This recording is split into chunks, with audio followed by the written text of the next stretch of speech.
you for our next discussion as well. Now, moving to our next news, according to reports, European opposition to U.S. President Donald Trump's bid for Greenland and his Board of Peace initiative has caused disruptions in plans for a major economic support package for post-war Ukraine.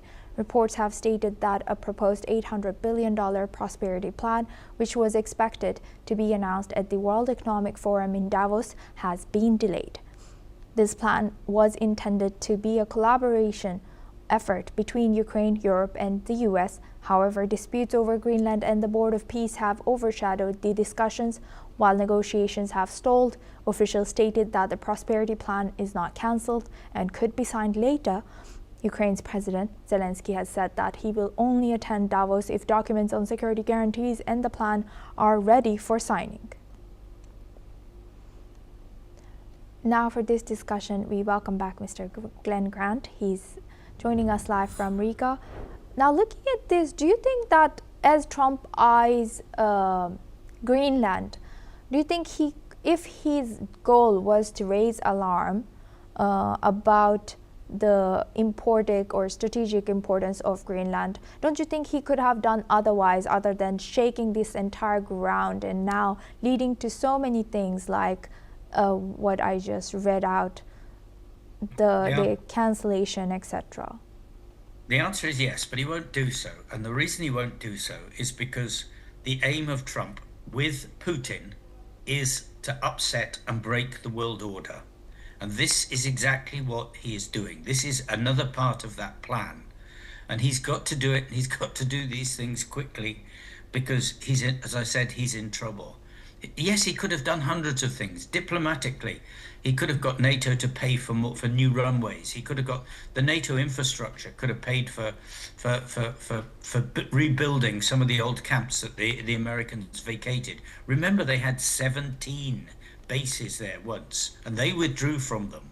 But the agreement with Denmark to use those 17 camps is still there. So they could have just renegotiated that, opened it again, got NATO to pay for the bases, and hunky-dory, Americans could have been in there in whatever numbers they want. And Greenlanders would have been quite happy in that way because the money coming from it would actually help their prosperity.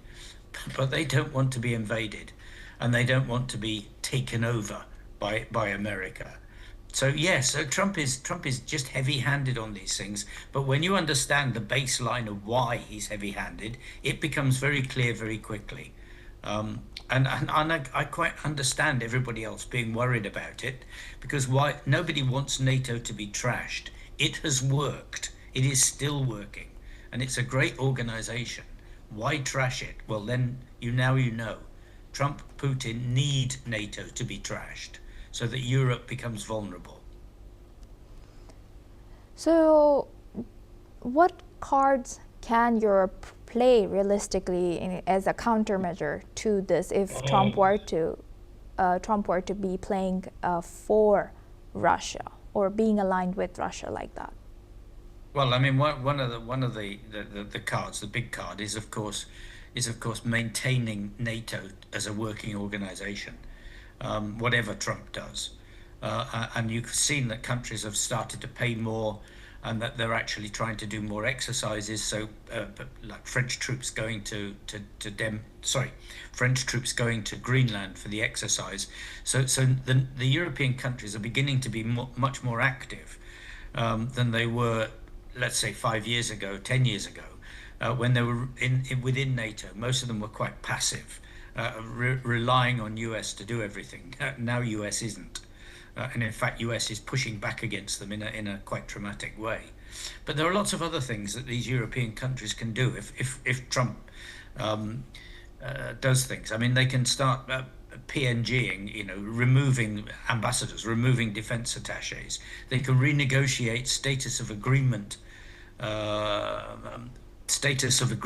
that they have with America that allows America to have air bases in Britain and bases in Germany, etc., bases in Spain. So all those could be renegotiated.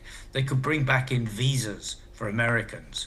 They could actually ban anybody that, for example, has invaded Greenland from ever setting foot in the European Union. So there are actually quite a lot of quite powerful things they could do if they need to. But of course, they don't want to. They want to persuade Trump that this is just not a good idea. And last but not least, do you think President Trump is still interested in brokering peace between Ukraine and Russia? No, no, and he never has done. Not from the beginning. His aim is to actually to force Ukraine to submit to the Russian demands, and to give in. He remember, he does give the odd pieces of weapons, and ammunition, but this has been reducing all the time. He just does enough to keep his own side, internally, the politicians who support Ukraine in America, and there are lots of them. He does enough to keep them happy, but not enough to actually to help Ukraine win this war, which he could do quite easily. So he's not supporting Ukraine at all. You heard him, was it only a week ago, saying that, the problem for peace is Zelensky. He never, ever criticizes Putin, ever, and has never done so. You can't find it anywhere. So he might say he's being a bit difficult, but there's nothing saying this man is stopping peace happening. And I don't think we will see that or hear that from him either.